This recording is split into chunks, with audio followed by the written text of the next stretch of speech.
আমরা জলপাইগুড়ি জেলা street vendor and hawkers union সিআইটিউর পক্ষ থেকে আমরা লক্ষ্য করছি যে দুর্গাপূজা ঈদের মতো প্রতি বছর প্রশাসনের তরফে হকারদেরকে একবার করে তাদের দোকানপাট ভেঙে দেওয়া হয়, তাদেরকে পুলিশ প্রশাসনের তরফে হুমকি দেওয়া হয় এবং তারপরে লোক দেখানো একটা মিটিং ডাকে পৌর প্রশাসন, সেখানে নানা ধরনের গালগড়া প্রতিশ্রুতি দেওয়া হয়, কিন্তু সেটা হয় না। গত বছর 2023 সালের 1 জুন একটা মিটিং করেছিল, আজকে জুন মাসের 28 তারিখ, প্রায় এক বছরের বেশি সময়কাল ধরে অতিক্রান্ত। কোনো সেই মিটিংয়ে যে সিদ্ধান্তগুলো হয়েছিল সেগুলো তো কার্যকর হয়নি। উপরন্তু গত 15 তারিখ থেকে 13 তারিখ থেকে আবার জলপাইগুড়ি শহরে হকারদের দোকানপাট ভাঙা।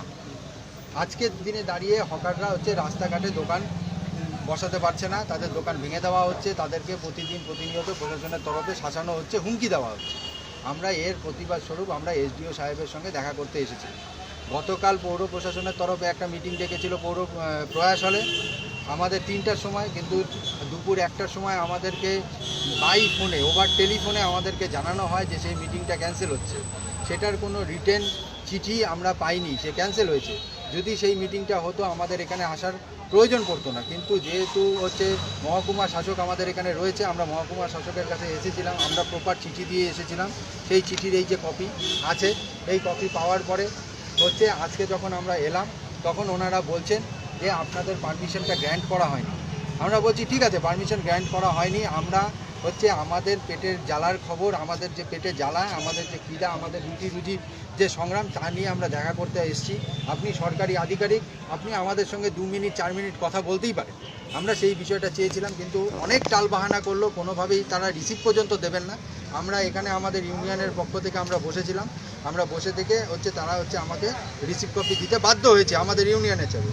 আমরা এটা বলেছি আমাদের বেশি কিছু না, আমাদের 3খানা দাবি নিয়ে আমরা খালি এসেছি। আমরা বলছি যে অমানবিকভাবে কোথাও হকার উচ্ছেদ করা যাবে না, আর পুলিশ প্রশাসনের তরফে যে হুমকি চলছে সেটা বন্ধ করতে হবে। আর বলছি 2014 সাল এবং 2018 সালের দেশের যে আইন, সেই আইন মোতাবেক হকারদেরকে হকার্স কর্নারের গঠন করা এবং প্রত্যেকটা হকারকে, জলপাইগুড়ির প্রত্যেকটা হকারকে পরিচিতিপত্র প্রদান করতে হবে। আর টাউন ভেন্ডিং কমিটি দ্রুত গঠন করতে হবে, তার মধ্যে দিয়ে এই সমস্যাকে নিরসন করা যেতে পারে। একমাত্র সমস্যা যদি না মেটে আগামী দিনে আমরা বৃহত্তর আন্দোলনে যাব। আমাদের সঙ্গে কথা হয়েছে, আমরা সোমবার দিন এসডিও সাহেবের সঙ্গে আমরা আবার দেখা করতে আসব। তারপরে উনি কি কথা বলেন, তারপরে আমাদের পরবর্তী কথা আমরা জানাবো। কিন্তু ততদিন পর্যন্ত এই হকার বন্ধুরা এরা যারা যেখানে কাজ করবেন তারা সেখানে দোকানদারি করবেন। কোনো পুলিশ প্রশাসনের বাধা আমরা মানব না। যদি কোনো পুলিশ প্রশাসন বাধা দিতে আসে তাহলে তার বিরুদ্ধে আমাদেরও লড়াই চলবে। আমার নাম নীলাঞ্জন নিয়োগী, জলপাইগুড়ি জেলা স্ট্রিট ভেন্ডার অ্যান্ড হকার্স ইউনিয়নের জেনারেল সেক্রেটারি।